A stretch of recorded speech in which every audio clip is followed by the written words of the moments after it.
ఒకటి I tell you what film ఇండస్ట్రీది ఏంటంటే, ఇప్పుడు మీరు చూస్తే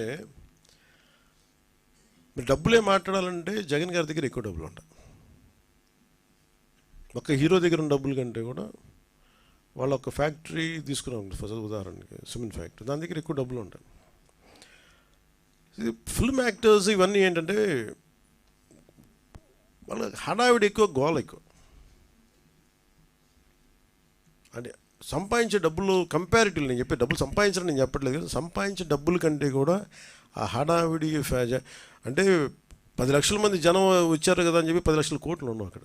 సైలెంట్గా జగన్ గారి దగ్గర ఉండే వాళ్ళ దగ్గర 1 లక్ష కోట్లు ఉండదు, అది తేడా. సో సైలెంట్గా డబ్బులు ఉండేవాళ్ళు చాలామంది ఉన్నారు. వాళ్ళందరికీ నిజం అంటే నేను నిన్న మాట్లాడటం కూడా అందరితో మాట్లాడుతుంటే ఒకటే నాకు అనిపించింది, డబ్బు ఇవ్వాలని చాలామందికి ఉంటుంది. ఇప్పుడు 1,64,000 మంది ఒక పంచాయతీరాజ్ జాయింట్ యాక్షన్ కమిటీ నుంచి వాళ్ళు కూర్చోబెట్టి మేము ఇస్తున్నామంటే డబ్బు ఇవ్వడంటే ఎక్కడో పారదర్శకత ఉంది, మేము ఇస్తాం, ఆ డబ్బు వెళ్తుంది. అది ఒక 10 కోట్లు రేపు పొద్దున ఒక కార్పొరేట్ సంస్థ ఇచ్చినా లేదంటే ఒక వ్యక్తి ఇచ్చినా అది ఇచ్చే డబ్బు ఆ వ్యక్తికి చేరుద్దు అనుకున్నప్పుడు చాలామంది ఇవ్వడానికి సంసిద్ధంగా ఉన్నారు.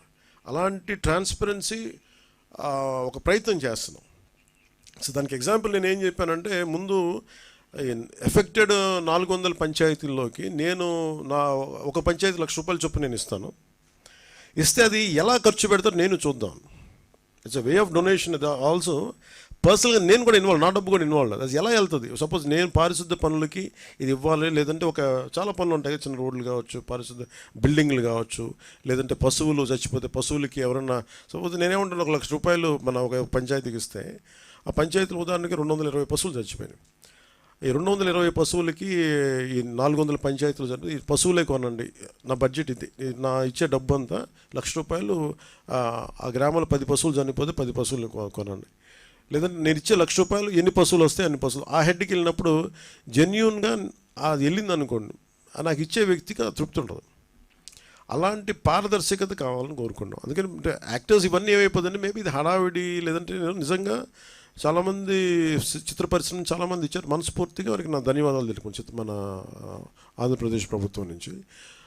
బట్ ఇదేంటంటే మిగతా వాళ్ళు కూడా రావాలని నేను కోరుకున్నాను. ఇది ప్రత్యేకమైన పరిస్థితులు, ఇది మన నేల, మన రాష్ట్రం, ఇది మనం కాపాడుకోవాలి. అందుకని అందరినీ మరోమారు ముఖ్యమంత్రి గారి సహాయ నిధికి విరాళాలు పంపించని మనస్ఫూర్తిగా మీ అందరినీ కోరుకుంటూ సెలవు తీసుకున్నాను. జై హింద్.